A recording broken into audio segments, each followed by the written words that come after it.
Fala pessoal, deixe seu like, se inscreva, ative o sino e compartilhe nossos vídeos com seus amigos. Vamos aqui para mais um corte que eu preparei aqui para vocês, galera. É argentino, claro que tá tudo bem, né? Agora, se você é brasileiro, você deve estar enlouquecido, enfurecido, né? 4 para a Argentina, 1 para o Brasil, fora o baile, poderia ter sido mais, graças a Deus, para os jogadores e para o torcedor brasileiro, que realmente não foi mais, né? Ah, mas foi 4. Mas podia ter sido pior. A gente vai falar sobre isso nesse Linha de Passe com o Jean Oddi, o Paulo Calçade, Vitor Birner e também o Pedro Ivo Almeida, direto lá da Argentina. Mas antes a gente vai fazer um intervalo muito rápido. O Vitor Birner vai dar as notas aqui para os atletas para o nosso site e a gente volta já já. Como diriam os antigos, da seleção argentina para cima da seleção brasileira, 4-1 fora o baile. Olha, tava com uma carinha de 7-1 em dado momento, né? Aquela coisa desorganizada, aquela bagunça, aquele excesso de espaços que a seleção brasileira deu em todos os seus setores. Acho que a Argentina, essa seleção argentina, nunca teve tanto espaço para jogar na vida. E o Rafinha, que prometeu porrada dentro e fora de campo, foi abafado pelo futebol, não pela porrada, e pela incompetência da própria seleção brasileira. E a gente vai discutir muito se é possível permanecer com Dorival Júnior no comando da seleção brasileira, depois dos resultados, segundo o presidente da CBF, né? É aquela avaliação linear do trabalho, né? Não está boa a avaliação linear, e hoje o linear foi lá para baixo. A gente vai discutir se é viável Dorival Júnior, se ainda é possível permanecer com Dorival Júnior no comando da seleção brasileira e se a culpa é sempre do treinador, ou se o problema também está com os jogadores, porque já passou o Fernando Diniz, sai o Tite, aí veio o Fernando Diniz, veio o Ramon, veio agora o Dorival Júnior e as coisas continuam realmente péssimas para o lado da seleção brasileira, mais uma atuação horrorosa da seleção. Talvez a pior no comando de todos esses aí, de Diniz, de Dorival, talvez até do Ramon, talvez a pior atuação da seleção brasileira. E é a cereja no bolo, né? Quando pegou um adversário à altura, mostrou o que é. Paulo Calçade, boa noite, Calçade. Olá. Bom, assim, surpresa, você fala, pô, que pancada. Mas, assim, uma pancada. Não é um escândalo, porque a gente conversou ontem aqui. Tinha uma questão do jogo, o Brasil não está jogando bem no sistema A, no B, no C e no D, tá bom? Sim. Aí você vai contra a Argentina para jogar bem aberto. Sim, sem recomposição e oferecendo a eles uma superioridade no meio de campo. A gente mostrou as escalações e estava nítido. A Argentina, teoricamente, tinha 4, porque o Almada faz o lado esquerdo e volta, e na nossa escalação, olhando para o jogo passado, tinha o Giuliano Simeone, sim, que foi para o banco de reservas. E a seleção, e aí fica o mesmo time mais o Depou, que não tinha jogado partida contra o Uruguai. Só uma coisa, né, Calçado? Tudo isso sem Messi, hein? Sem Messi. Esse é um detalhe importante. A Argentina, então, foi contra o Brasil com 5 jogadores com características de meio de campo, uns de mais pegada, outros de menos, como o Almada, mas joga, e um atacante, o Julián Álvares. Cara, e o que aconteceu? Superioridade o tempo todo, jogo curto, um jogo mais largo, todo tipo de jogo. O Brasil, quando subia para marcar, não encaixava. Você olhava para a imagem aberta, o Joeliton, sim, parecia um mestre de bateria, entendeu? Para cá, para lá, para cá, e o time nada. Cara, então era algo que era previsível. A gente estava aqui preocupado com isso. Aí vem o jogo e é um vareio. O perigo é a gente olhar para a seleção e começar a falar esse não dá mais, e não dá mais, não dá mais, não dá mais. Por quê? Porque você vai até no melhor do mundo, se você for assim. Embora eu desconfie que alguns a gente vai ter que repensar o futuro deles na seleção brasileira. Mas o trabalho do Dorival, o Dorival como concepção, ideia e execução, ele foi ruim em tudo. Ele na ideia que ele teve e na execução. Foi um vareio da Argentina. Vareio, foi um negócio assim. A Argentina, não sei como não forçou para dar um 7-1 também, tempo. Ficar com 7-1. Poderia ter dado. Por isso que eu falei, estava com um cheirinho, uma carinha de 7-1 de novo. Então, sim, é um negócio muito esquisito. E a Argentina, sem o Messi, ganhou do Uruguai fora de casa e do Brasil. Goleou o Brasil. São 2 partidas muito bem jogadas pela Argentina, conseguindo algo que é muito difícil. Você evoluir, passar de fase, quando você perde um gênio. E a Argentina deu um passo adiante. A Argentina já está na Copa do Mundo, inclusive. Já está, né? e deu um passo. Jogou bem contra o Brasil e contra o Uruguai sem o Messi, que também a vida dele futebolística vai terminar. Então a Argentina conseguiu avançar e o Brasil...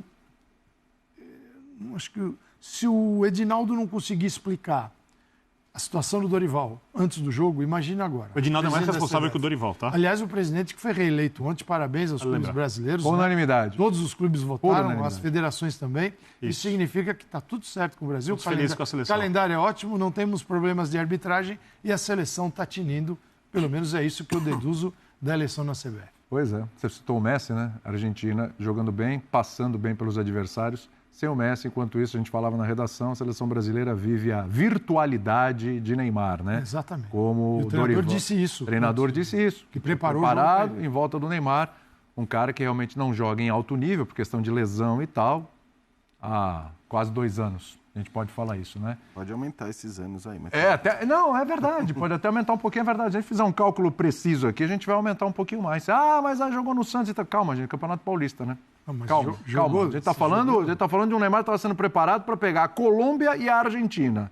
Os maiores desafios dessa seleção brasileira aí do Dorival Júnior nesse momento. E a gente viu o que aconteceu. Vitor Birner. Boa noite, Vitor Birner. Tudo bem, William? Tudo bem. Boa noite a você, Jean Calçade, aos fãs das fãs do esporte. Quando o Calçade fala do 5º jogador da Argentina no meio-campo, eu desconfio, e desconfiança, obviamente, não é informação, é só uma ideia, que o próprio treinador argentino não acreditou que a escalação anunciada antes seria utilizada. Eu desconfio que ele achou que o Brasil ia entrar com o terceiro volante, não entrar com o Ederson no meio, né? e entrar com o quarto. E aí ele, para ele ganhar o meio de campo, ele reforçou o setor. Mas realmente a escalação inicial foi colocada em campo e o Dorival decidiu que o Brasil tinha que jogar contra a Argentina. Não entendeu, e isso me chama muita atenção, porque o Dorival é bom técnico, só ver os últimos trabalhos do Dorival, os times todos bem treinados, em clube, bem preparados no dia a dia. Quando o Dorival chegava em clubes, por exemplo, como chegou no São Paulo na primeira vez, e mudou completamente o jeito do time jogar, melhorando um time que podia ser rebaixado, e fez uma campanha muito boa dali em diante, a campanha do São Paulo com o Dorival. E aí no Flamengo, pegando o Flamengo em crise, resolvendo os problemas do Flamengo em crise, e aí chegando no São Paulo, levando o time ao título de Copa do Brasil. Chegou na seleção brasileira e parece que toda a sabedoria, todo o conhecimento dele virou uma utopia.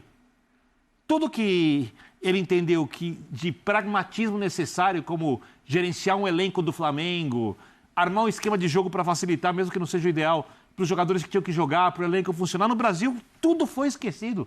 Porque o jogo de hoje pedia que o Brasil jogasse fechado, com meio campo robusto, em contra-ataque.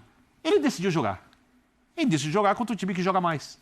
Fora de casa, contra o time que está lá em cima na confiança, que atualmente é o campeão do mundo, né?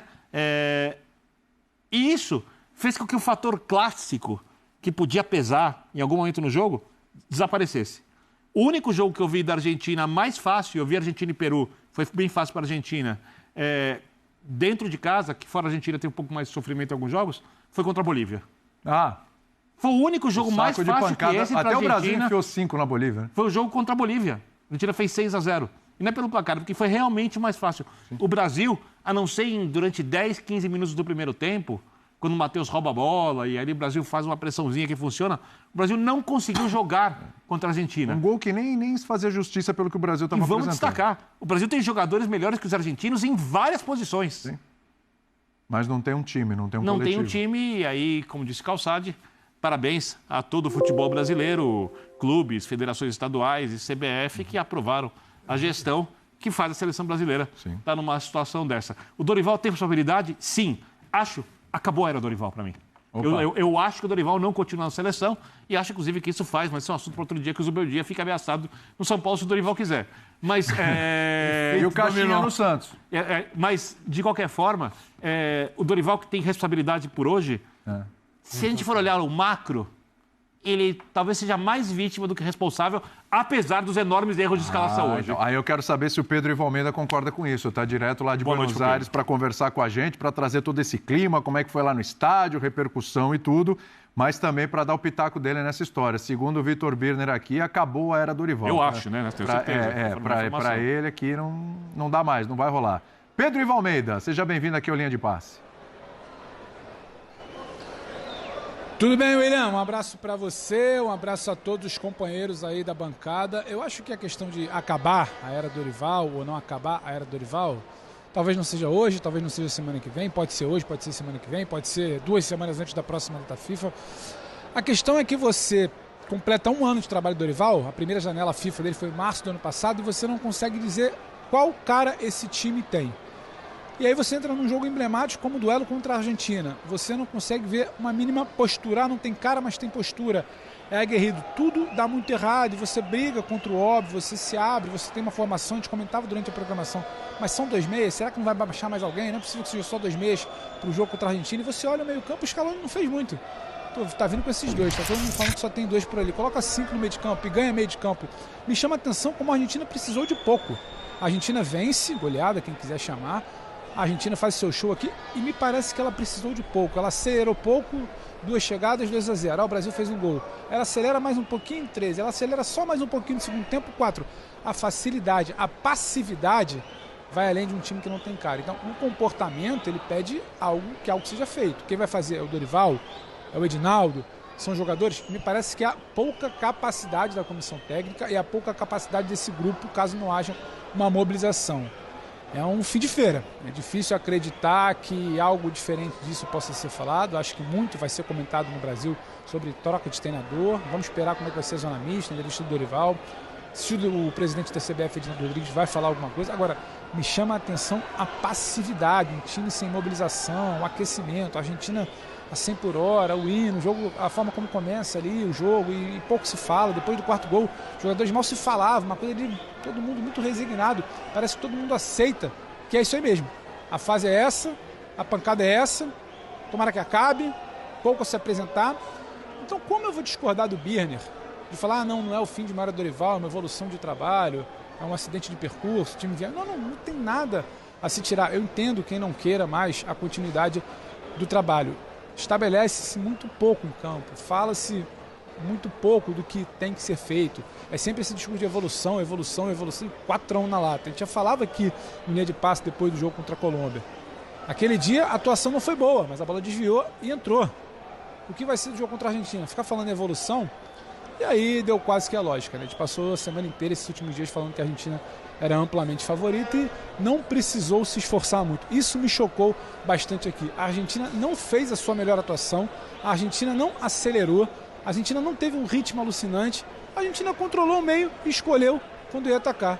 E quando atacou com uma facilidade, um ritmo aqui de, sabe, fim de festa mesmo, William. É, o jogo do churrasco. Um levou a sério, o outro parecia que estava jogando churras. Só um detalhe, eu não estou dizendo que eu sou contra a manutenção do Dorival, vamos discutir isso durante. Sim, você acha olhando que... a perspectiva da CBF, a entrevista do Edinaldo... Deu para entender. Eu acho que acabou, até porque o Edinaldo quer a opinião pública ao lado dele, a opinião pública vai detonar o Dorival de agora em diante. Para passar a bola para o Jean, números estarrecedores, né? Dá uma olhada nesses números aí para passar a bola para o Jean. Vamos lá, atenção. Ó. Posse de bola, 55-45. Finalizações, 12-3. 12-3. Finalizações certas, aí tem um 7-1. 7-1, pintou o 7-1. Em construção de jogo, 7-0, porque foi a bola roubada. Perfeito. O Brasil teve quantos escanteios no jogo? Nenhum. O Brasil não cobrou um escanteio no jogo. Um escanteio no jogo. E os escanteios que a Argentina teve a seu dispor, impressionante, as jogadas ensaiadas, sem a menor marcação, sem a menor atenção na seleção brasileira. Negócio impressionante a liberdade que eles tiveram, como tem repertório a seleção argentina, que a gente pouco vê na seleção brasileira. Jean Oddi, tudo bem com você? Tudo bem, William? Boa noite a você, boa noite a todos. Pois é, para mim esses números são até generosos com a seleção brasileira diante da superioridade da Argentina no jogo. De verdade, acho que a superioridade da Argentina foi acima disso. E era um desastre anunciado. A gente não está falando aqui agora, quem quiser tem o podcast do Linha de Passe, é só ouvir o que a gente falou ontem, porque assim, eu não gosto muito dessa coisa de dizer, o técnico errou, o técnico acertou, porque técnicos tomam decisões com lógicas, com motivações que muitas vezes fazem sentido e que acabam não dando certo. A motivação para essa escalação de hoje não fazia sentido nenhum. Não fazia sentido nenhum. A escalação do Brasil hoje ela é completamente incoerente com a realidade das duas seleções. Porque faz muito tempo que a Argentina joga muito mais bola do que o Brasil. A seleção da Argentina a gente viu hoje. A facilidade com que ela joga a bola tem a ver, sim, com a postura do Brasil em alguns momentos, mas para mim tem muito a ver com a qualidade dos caras.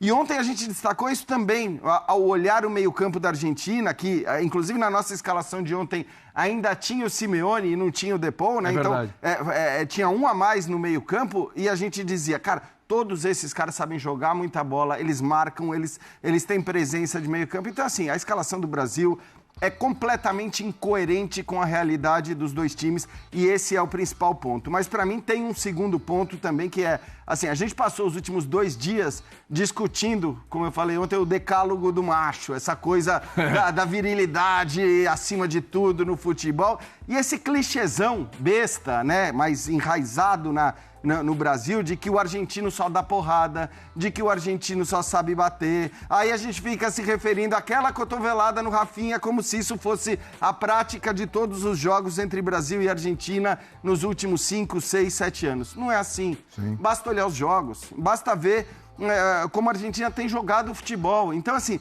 enquanto a gente passou aqui discutindo bobagens como jogador raiz, tem que ser raiz, não tem que ser raiz, essas coisas que não levam absolutamente nada, que não acrescentam nada ao jogo, a Argentina, muito esperta, porque eu até disse ontem, cara, se eles caírem nessa pilha, vai ser uma bobagem para a Argentina.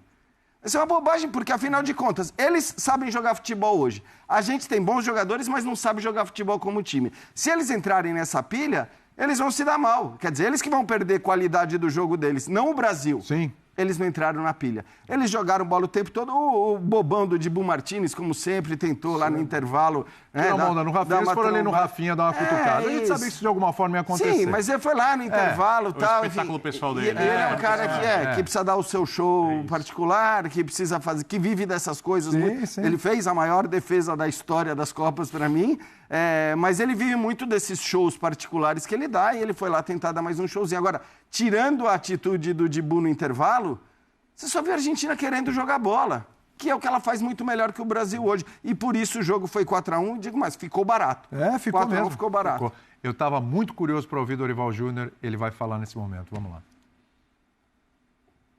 A responsabilidade ela é total sempre. Eu nunca vou deixar de estar à frente de qualquer condição, estando... Eu acho que o Tite acaba sendo a solução mais prática dentro do que você tem do que começar um trabalho de novo. Mas enfim, sei que a maioria não vai concordar, vai querer contratar um treinador gringo e o caralho, e vamos que vamos. Que técnico você escolheu? Já respondi. Rica na transmissão, Magno Moraes. O Roger falaram que o Brasil não tinha um bom meia nem no banco, mas convenhamos que faz 10 anos que o Brasil só revela zagueiro, volante e ponta, concorda? Cara, mais ou menos, porque assim, o Rafinha joga numa posição meio que de meia, né, no Barcelona, ele vem da esquerda e tal, o Rafinha tem centralizado, tem jogado de meia, caindo pro meio e tal, o camisa 10 da seleção brasileira é o Neymar, o Paquetá não esteve nessa convocação, ele estava sendo meio da seleção brasileira. Eu não acho que é uma questão de não ter, cara. Sinceramente, eu acho que quando você pega o elenco do Brasil, os jogadores do Brasil no meio de campo pra frente, você olha lá, nós temos o Rodrigo do Real Madrid, Vini Júnior do Real Madrid, nós temos o Rafinha do Barcelona, nós temos o Neymar. Cara, se você falar pra mim que tem uma seleção que tem mais jogadores do que esse, qual é a seleção que tem mais jogadores de frente do que o Brasil? Qualificados? Não tem, irmão. Não tem ninguém melhor, cara. Só que a gente não consegue fazer jogar. E aí é que é a pica. Você tem o material, só que a gente não consegue transformar esse resultado, não consegue transformar isso em bom jogo. E aí praticamente você não tem, mas os nomes estão lá, os caras estão lá. A gente tem que fazer esses caras jogar. A gente precisa achar um cara que faça esses caras jogarem, porque os outros não têm esses nomes. Nós temos o melhor jogador do mundo do ano passado e um cara que tá disputando desse ano, que é o Rafinha. Nós temos o Neymar, que é um dos melhores jogadores dos últimos 15 anos. Pô, cara, não é todo mundo que tem essa porra. O Rodrigo, que é um puta jogador no Real Madrid. Vai falar que não tem jogador? Você tem jogador. O que você não consegue é fazer jogar. Mas você tem. Agora, tem uma coisa que durante o jogo passou pela minha cabeça que eu vou confessar aqui. eu sempre fui um cara meio contra, de falar assim, não, cara, eu acho que o Hulk já passou, acho que o Ganso já passou, eu acho que vários jogadores já perderam o time deles na seleção e tal. Mas teve um momento no jogo hoje que eu olhei pra televisão, rapaz, eu falei, meu irmão, se é pra isso, eu acho que se tivesse aqui o Ganso no meio de campo, o Hulk no ataque, alguns jogadores que já passaram, esses caras não iam fazer isso. Esses caras saberiam lidar com isso. Eu não acho que eles estejam no momento, eu sempre fui contra essa convocação. Mas será que o Lucas Moura ia jogar o que o Rodrigo jogou hoje? Será que o Lucas ia jogar isso? Será que o Oscar ia jogar hoje o que jogou o Rafinha? Será, gente? Será que se você tem um Ganso no banco, você bota ali para saída de bola no segundo tempo? Isso aí, pessoal. Esse foi mais um corte aqui do nosso canal. Peço a vocês que nos ajudem deixando seu like, se inscreva, ative o sino e também compartilhe nossos vídeos com seus amigos, galera.